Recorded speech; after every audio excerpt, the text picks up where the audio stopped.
Roll call. Eversol. Here. Agni. Nemitz. Here. Ressler. Hook. Hocamp. Here. Martin. Here. And Riddle. Since the mayor could not be present, we'll need a motion to appoint a temporary Meeting chairman. meeting chairman. Who are you moving to? Moving to Gene? Alderman Agnew, And I'll Your second. second. roll call. Eversol. Yes. Oh, I abstain, I'm sorry. And smack air. I was going to, but you said not to do it hard. Nemitz. Oh, Terry- Yes. Terry got it first. Ressler. Hook. Hocamp. Yes. Martins. Yes. And Riddle. All right, if you'd all join me with the pledge allegiance. I pledge allegiance to the flag of the United States of America and to the republic for which it stands, one nation under God, indivisible, with liberty and justice for all.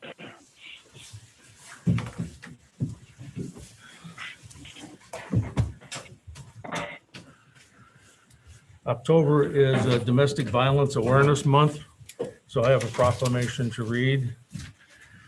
Whereas domestic violence is a vicious cycle that disrupts homes, destroys relationships, and harms thousands each year, physical and emotional violence, threats of violence, abuse, and neglect all have devastating and long-lasting impact on the victims and their children.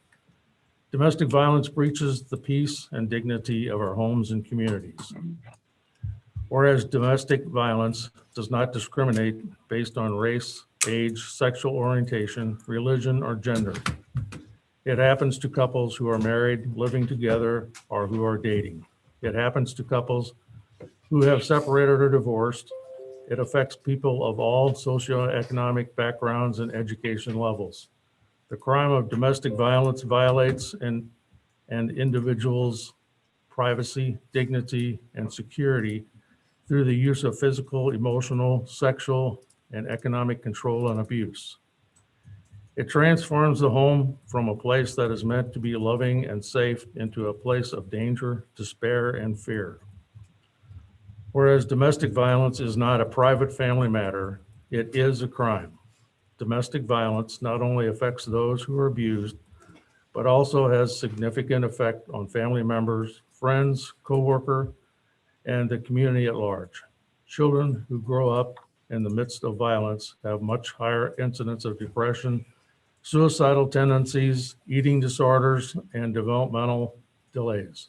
They are also increased risk of being part of an abusive relationship as adults and thus continuing this devastating cycle. The effects of domestic violence are long-lasting and far-reaching with enormous social and economic cost. Whereas citizen, we make a commitment to reduce and eliminate domestic violence, to raise awareness of this crisis in our communities, to help survivors break free from the cycle of violence, and to hold offenders accountable for their crimes. Now, therefore, and I'm reading for the mayor, Kevin B. Hutchison, Mayor of the City of Columbia, Illinois, to hereby proclaim October 2020 as Domestic Violence Awareness Month. Thank you. We have representatives here. From the Violence Prevention Center.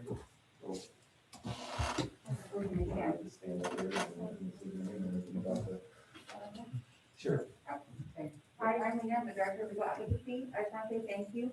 And thank you for the support from the City Council, from the law enforcement, from the State's Attorney as a team. I mean, we couldn't do this without you guys. Thank you.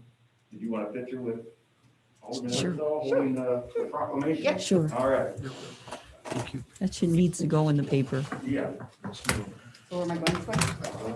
My brother, Maybe we got the flag behind us. There you go. my brother, died of COVID. Getting involved with Don't take it like your sister does now. violent citizens in Atlanta, Georgia. It was followed it through, and the organization started picking over. So he got remorse to it. Thank you. Thank you very much. Thanks very much. Thank you. Nice to meet you. Thank you very much. I'll send it right to you. Smiling in my mouth. Me too, I was too. Yes, you as well. Thank you guys for coming. I'll send it to you right now. I don't know. No. We'll find out. Not that I knew, not that I was told. Is there any public input?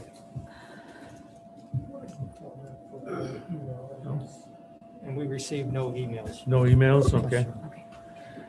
Okay. Any comments or announcements from the mayor? I'm announcing that he's not able to come tonight, so that's the only announcement he has. Any announcements or comments from the alderman? I do have one, if you have a moment. Alderman Holcamp? Today, we got the home field energy, I guess the aggregation program. And I Right. just wanted several people have contacted me about what they have to do. And I just would like to know if we could make that on public record to say what we should do with this. It looks like we're all going on home field unless we opt out. Wanted to verify that the rate was okay with home field or if it was better with Ameren, if anybody knows it there. It was I better. think it was better. I think Doug announced that last meeting that it was better than, I can't recall the amount, but it was somewhat less expensive than Ameren for 2 years. Okay. Right. Okay, because now we got the official, and I just wanted to make that comment again when people be looking at their mail and seeing this today. So we'll pass that along to the people, and they can make a decision. Yes, it is less expensive. I can't, Okay, I don't recall what the numbers were. okay, thank you. Just wanted to verify. All right, thank you. Anyone else? Got back here, somebody wants to say. Scott? Got one from department head. Oh, okay, you were next. Yeah. I just wanted to make everybody aware of the fact that our historic Main Street, the historic signage has been installed last week. And we're kicking off our self-guided walking tour with Sue Spargo has put together a scavenger hunt for everyone to participate in. So if you go to our city website at columbiaillinois.com and find the historic walking tour webpage, there is information on the brochure for the walking tour itself, as well as for the scavenger hunt. You can download a question sheet, and for every correct set of answers that's submitted, if all 10 of your answers are correct, and all you have to do is walk around and get the answers right off the signs, we'll enter you into a random drawing, and we're going to give away 10 quarter zip City of Columbia pullovers to 10 individuals who answered correctly. So we're doing that to start, to kick it off. We'd like to invite everybody to participate in the scavenger hunt, as well as if you don't want to do that, you can just walk around and take a look at the tours and learn a little bit about Columbia while you're getting some exercise. So be happy to take any questions if anybody has any. Then I'll sit. Great, good Thanks, news, Scott. good news. And view the scarecrows, right, Scott? What's that? And view the scarecrows in the process. Yes. Chief? Just wanted to keep you guys aware. I kept you aware of the last departure. So Tyler McWhorter, 2 years he's been on at St. Louis County. We've completed the background on him, did the medical psych, everything worked out fine. The police commission approved and hired Tyler. His first day will actually be 2 weeks from today. So pending his uniforms get in, we'll have the swearing in either then or the first meeting in November so everybody can meet Tyler. So I just wanted to let you guys, keep you aware of what's going on. So. All right, great. Thank you, Thank you, great, Jason. great. Thanks, Jason. Any other department heads? Consent agenda? We have 2 items on the consent agenda. The first is the motion to approve the minutes of the September 21, 2020 regular city council meeting. And then a motion to approve the payment of vouchers for the period of September 17th, 2020 through September 30th, 2020, totaling $175,870.75. Is there anyone have any issue with any of the items to be removed? Hearing none. Is there a motion to approve? Alderman Ressler, second. Alderman Hoop. Roll call. Eversol, Yes. Agni, Yes. Nemitz. Yes. Bressler. Yes. Fook. Yes. Ocamp, Yes. Martins, Yes. and Riddle. Yes. Thank you. Next item is unfinished business. We have a motion to award the bid for Quarry Road resurfacing Phase 1 to Hanks Excavating Incorporated in the amount of $947,941.35. Anyone like to make that motion? Alderman Hoop, second. Alderman Riddle. Roll call. Eversol. Yes. Agni, Yes. Nemitz. Yes. Bressler. Yes. Fook. Yes. Ocamp, Yes. Martins, Yes. and Riddle. Move this to executive session. You can, once you ask if somebody wants to do that. The next item is the GM&O Heritage Trail Gator and Village Homeowners Association update. Do we want to have that in open session or a closed session? If anyone wants to have it in closed, they just need to make the motion to move it into executive session pursuant to 2 SC 11, probable or imminent litigation. If anybody wants to do that. Also move to do that. Thank you. Is there a second? Mr. Rogers. Agni? We need to do roll. Roll call?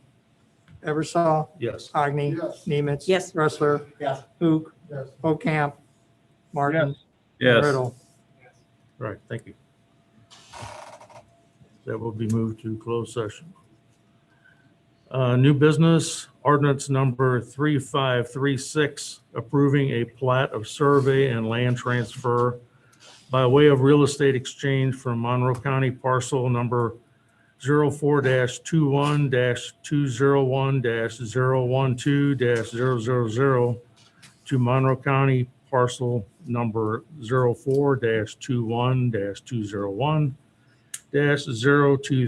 04-201-201-023-000, both located in the city of Columbia. Is there a motion to approve that? Do you all know what it is? It was an exchange of property Exchange of between property. adjoining landowners. Yeah. I'll make that motion. Need a quick explanation? Yes. Basically, the long and short of it is, as you can see on the staff report, or on the agenda item report, essentially the retaining wall was built a little over the property line. They're just adjusting the property line. To account for that, it's a mutually agreeable situation. We just need to approve it to verify that it is consistent with city codes regarding the lot sizes and dimensions. So that's it in a nutshell. I'll make that Alderman Ince? motion. Okay, thank you. Oh. We need a second first. Okay. Second. Alderman Martins? That wasn't, when you said, I was confused about that explanation on, that was written up in there, because they got 18 feet Mhm. as opposed to just being over the property line.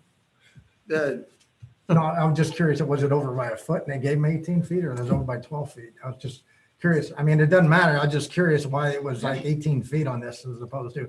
they Can't just answer it. needed It's signed by a registered licensed surveyor, and they did it. So that's what they're asking for. That's Jim? who happens to be here, I guess. It's over more than a foot.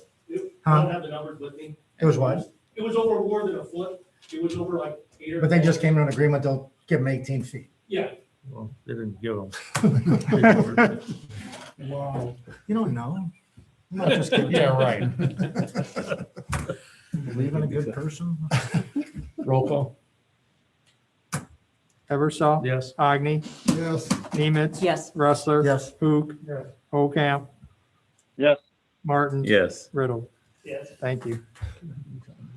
Next item would be a discussion of a draft annexation agreement for Timber Rock Estates redevelopment of the former Fairfield Country Club. And I assume Scott's going to address that. Yes, sir. Unless you want me to tag off. But but I'll plan to move forward here. So we've been coordinating with the developer and his consulting engineer, both of whom are sitting behind me. Should any questions come up? Worked with them for several months and got to this point that we feel is pretty good. I'll just give a quick overview of what happened. Hopefully you had the opportunity to read through the staff report that I wrote for Plan Commission, et cetera, along with the draft. The idea is here that obviously this is a pretty sizable piece of ground that is thankfully being redeveloped. And the proposal is to redevelop it with an R2 zone subdivision and annex into the city of Columbia. The property is split between both unincorporated Monroe County as well as unincorporated St. Clair County. Not that that's anything other than a practical, it just makes the process a little more convoluted on our end of things. Doesn't really have any practical effect on the decision-making process. Generally speaking, what the idea is the developer's got a kind of a specific vision, I would say, for the property, and he knows exactly what he wants to do with it. And that is kind of a two-tiered subdivision, if you will, where a mix of larger, what he's calling estate lots, and smaller villa lots, which the smallest lots in here meet R2 standards, so they're at least a half acre in size. So we've got a pretty decent size lot, and that's on the villa lots. For the most part, the estate lots range from about 1.5 acres to about 3 acres, if you look at the concept plan. And those basically the estate lots are around the perimeter for the most part, and the villa lots are in two areas that are clustered so that they can better avoid the karst topography that's abundant throughout the whole property. Lots of sinkholes. If you look at the concept plan, you can see lots of them they've got to avoid. So with this vision that the developer has, would require a couple of variations to city codes, which would be terms of the agreement and thereby approved. The public hearing was held, and the Plan Commission did recommend approval unanimously as presented. The variations that are being requested and some of this isn't variation as much as it is, I guess, development criteria that he's put in place. So all of the structures, all of the residential structures are going to be required to be at least 3-sided masonry. So either face brick or natural stone on the front and both sides at a minimum. Although I'm sure he will tell you, he would tell you, as he's mentioned in the past, that in all likelihood, many of them are probably going to be all 4-sided brick. That's just going to be, what the market offers for this level of residential development. The residential areas are as far as the homes go, the villa lots would have a minimum gross floor area of 1,400 square feet, and the estate lots would have a minimum gross floor area of 1,800 square feet. There would be no accessory buildings allowed on the garden villa lots, but on the estate lots, they'll be allowed 1 accessory structure. And he's asking for some deviations of the requirements, primarily with height, architectural, and size requirements for the accessory structures. It's worth noting, first off, that we're not talking about any pole barn type construction. Everything would be required to be a frame construction with continuous footing. And they'll be covered with architectural shingles. What he's looking for is a specific aesthetic, and that aesthetic would allow for steel siding on the top 2/3 that runs vertical. Right now, our code doesn't allow vertical siding, and primarily from what I can gather, it's really to discourage and to disallow more of the pole barn type construction than it is for to disallow specific aesthetic. Once again, that would only be on the accessory structures, not the primary residential structures. And once again, those accessory structures would only be allowed on the estate lots. So in terms of water service, the property is not currently served with potable water. So what the annexation agreement would allow for was the city to extend a 12-inch water main from the water tower at just west of 158 and Columbia Quarry Road to a point to be determined on the southeast portion of the property. And then the developer would run the main the rest of the way through to connect to have a connection point at somewhere on the northwest side of the property. The thought here is, so Chris had already been working on a project to get that area served with city water. And what this does is allow us to not only serve the new development, but the main will then extend much closer. If you follow that around, how much road frontage do you have there, Jim? It's about a half mile. Yeah, just shy of a half mile. So for all intents and purposes, it gets us a half mile further on our line at the developer's expense. So in other words, we looked at that as a win-win situation for both the city as well as people who will be served in the future in that area who now have to rely on well water. And then, so we'll run it to the property, he'll run it through the property, and he'll take his service for the subdivision from that point. In terms of streets and sidewalks, we're asking the developer to make sure that sufficient right-of-way is dedicated for Columbia Quarry Road, but given the current circumstances and condition of Columbia Quarry Road, not do any improvements at this time. Just allow the city the opportunity to require, as a condition of subdivision approval, if the council believes it is justified, some mutually agreed upon amount to similar like you did with Walnut Ridge, which you'll be seeing in the next few weeks, a final plat for that development as well, where there would be an escrow amount to be determined based off the engineer's estimate.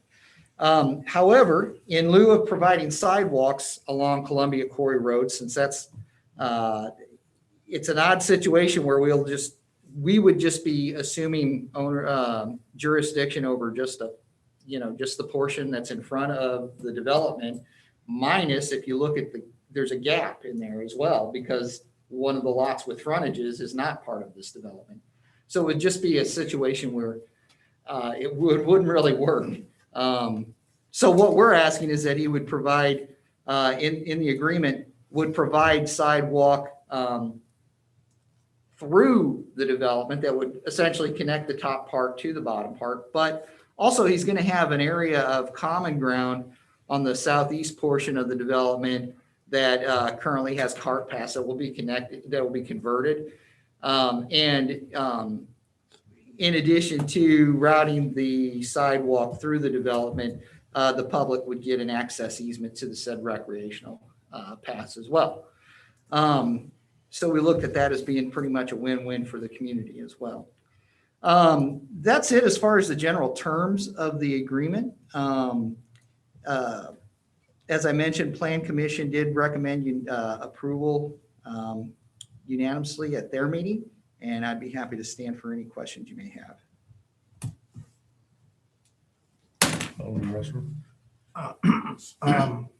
I didn't see it anywhere in the agreement where it was stated about duplexes. So villas are not duplexes? No. Okay.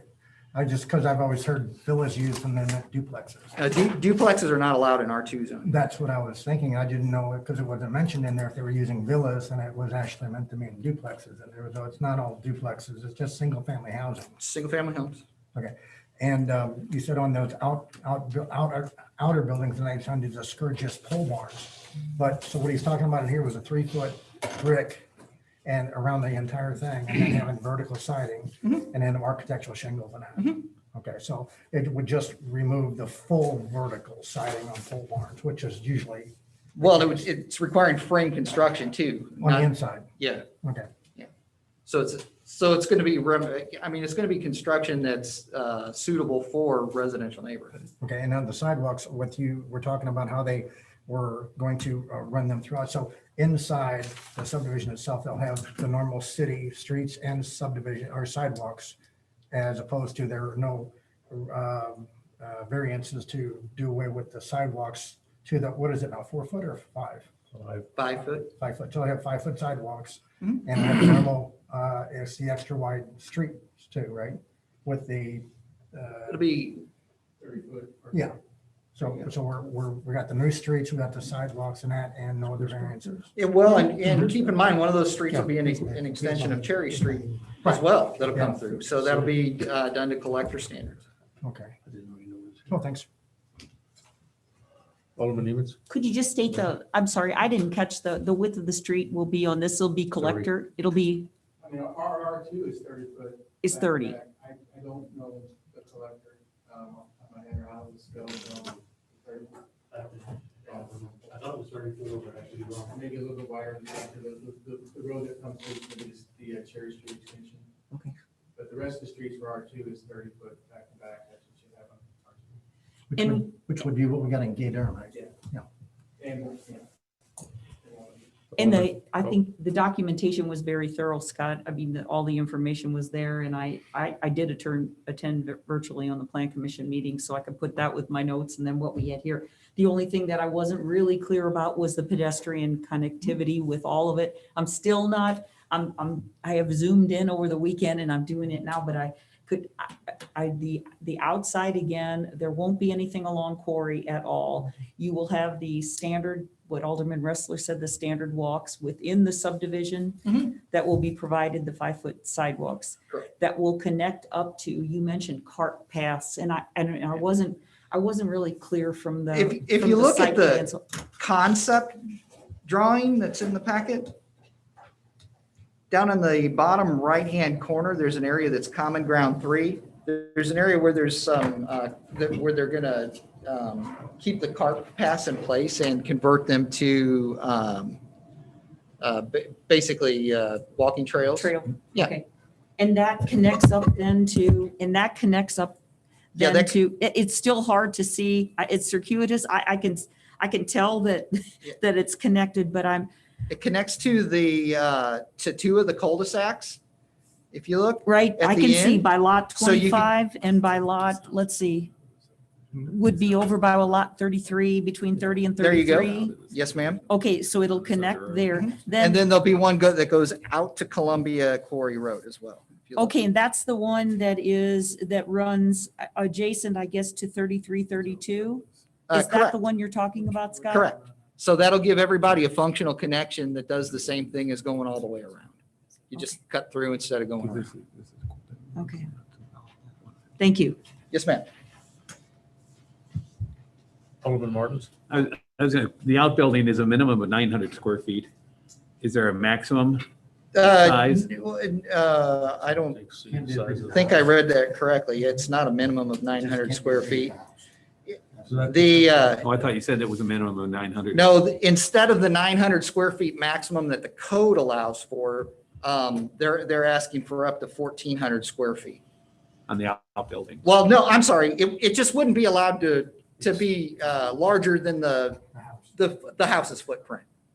So in other words, if the footprint of the house takes up 1,000 square feet, that would be the maximum size of an outbuilding you could put on your lot. The footprint. Yes. Anyone else? What's the approximate length of the extension on Cherry? I didn't measure it. Oh, 2,500. 2,500? Alderman Evans? Oh, I just wanted, when you talked about the 3 feet on the, with the vertical siding on top, the 3 feet that Alderman Ressler mentioned, he mentioned brick, but is it just masonry? Is it not necessarily? The 3 brick? feet? Yeah. Yeah, the 3 Was feet it would be named? masonry. I didn't go back and Either look. brick or natural stone. Okay, so it is just a masonry base, whatever the choice is to match, I guess, or complement the home itself. Okay, thank you. And I might add also, if it, if it cements that this will be a good quality development for you. Actually, Coy does intend to actually build a house for his own family in this as well. So we're getting a new resident right here in the developer as well. So it's not just something that he's going to put in and get out of the way. He's going to be part of the community after this too. So All right. hope that translates into a high quality development for us. Alderman Evans. Just 2 things I see on this. They served on that cluster development group for the multiple county areas many years ago. This goes right along with it, especially with the karst area. I'm really pleased that water lines are going to go in there and hopefully, and that's so much better in the karst area. So I think this will certainly be a good enhancement for the city. And it's probably worth mentioning, although it's not necessary at this point in the process, but you'll notice that the sanitary sewer is not covered by the agreement. That's because it's still a little bit up in the air. They're wanting to do private septic systems, but we've left it open in case for one reason or another, one of the counties says, hold it. Now that's not going to work here due to the karst topography. So we're leaving some options open, and we're also trying to figure out ways that if one of the counties says you're not doing septic here through the health departments, then we're working on options that would be mutually beneficial, not just to our long-term growth needs, but some other property owners in the area who are at least attempting to develop right now as it goes, so that we would be able to serve multiple developments. I'm really hopeful for sewer. We'll see what happens. Very hopeful. Once again, that's not what their first choice is, but we left it open just in case that's not doable given the conditions of the property. Thank you. Alderman Ressler. So the option for that would be, when we've looked at it in the past, I thought it was Chris, we were thinking about if we in the future had to do a pumping station out there, that's what that would entail? Yeah, We're- the like one- Chris. The one option that I'm kind of looking at would include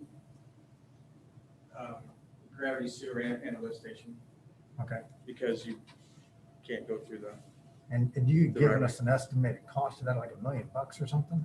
No, I have not at the past, but I'm working on that. Oh, I thought somebody had told us, or maybe it was way back before you, that somebody were just talked about this, or it would be something like potentially $1 million or something like that. It could be. Yeah. Close. Oh, thanks.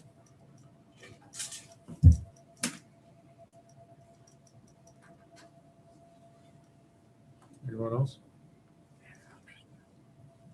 So if there are any fatal flaws or any comments, I'd be happy to take them. Otherwise, we'll go ahead and in between now and the next meeting, we'll get the ordinance prepared for your consideration at the next city council meeting. And like I say, in the interim, if anything does come up, please contact myself or Chris, and that way we can get it addressed for you. All right. Thank you. Scott. Thank you.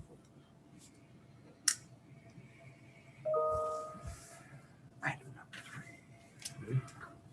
number 3. Probably Scott again.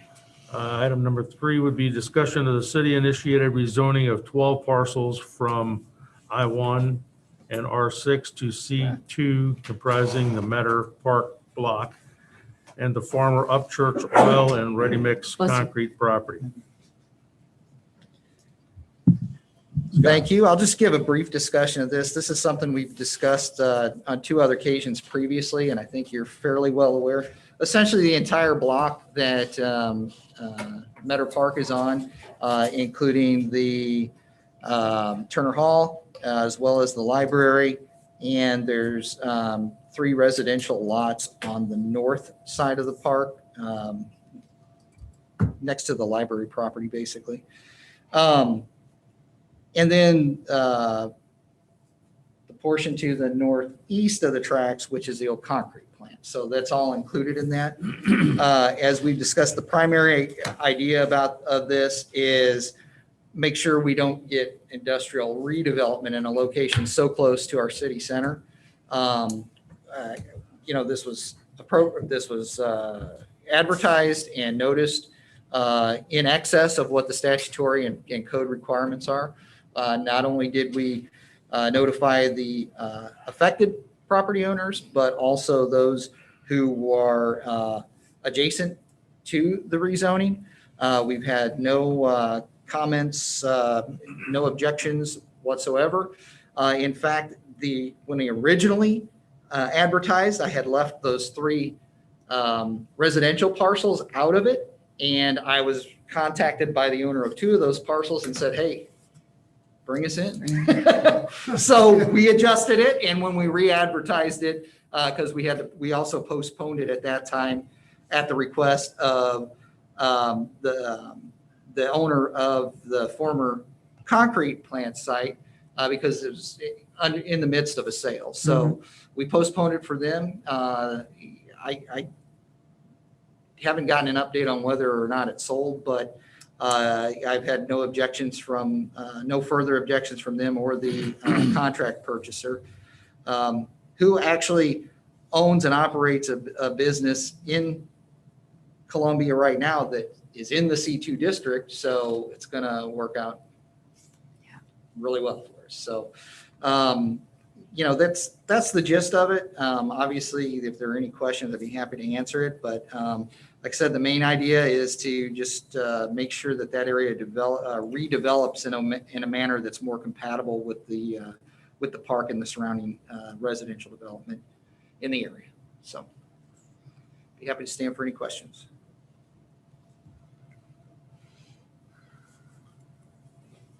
No questions? I got a different question, but after this. You have a different question after this? Okay. So what the plan will be then, will be if there are no questions here, we'll, just like the other one, we'll bring the ordinance for approval to you at the next meeting. 16. All right, thanks, Scott.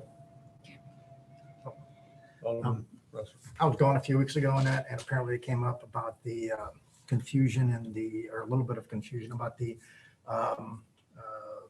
gambling license, liquor license thing.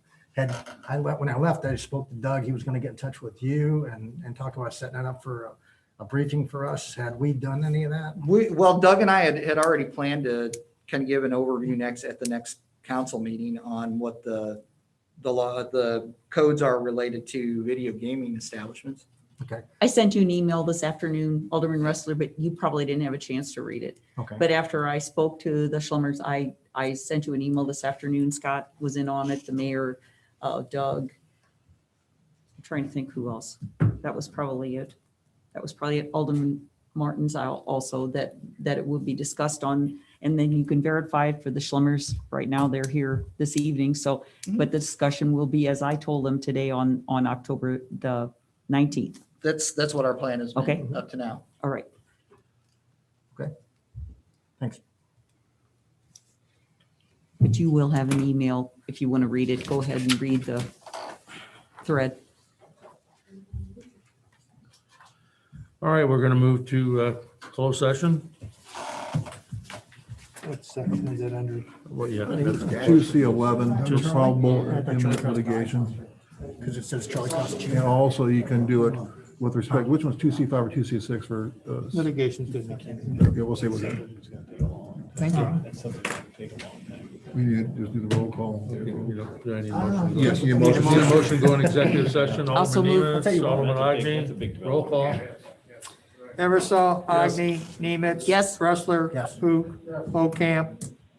Yes. Martins. Yes. And Riddle. Yes.